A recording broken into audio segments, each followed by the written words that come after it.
வந்தவாசியில் புரட்டாசி மாத மகாலய அமாவாசையை முன்னிட்டு கோயில்களில் முன்னோர்களுக்கு பொதுமக்கள் தர்ப்பணம் கொடுத்தனர்.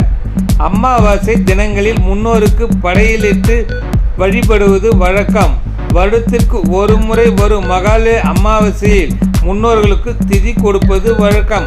அதேபோல் இன்று புரட்டாசி மாத மகாலய அமாவாசையை முன்னிட்டு திருவண்ணாமலை மாவட்டம் வந்தவாசியில் பெருமாள் கோயில் வளாகம் மற்றும் ஜலகண்டேஸ்வரர் கோயில் வளாகத்தில் வேத விற்பனர்கள் மந்திரம் முழங்க முன்னோர்களுக்கு தேங்காய், பழம், எள்ளு, வெல்லம் உள்ளிட்டவைகளை வைத்து கற்பூர தீபம் ஏற்றி முன்னோர்களுக்கு பொதுமக்கள் தர்ப்பணம் கொடுத்து வழிபட்டனர்.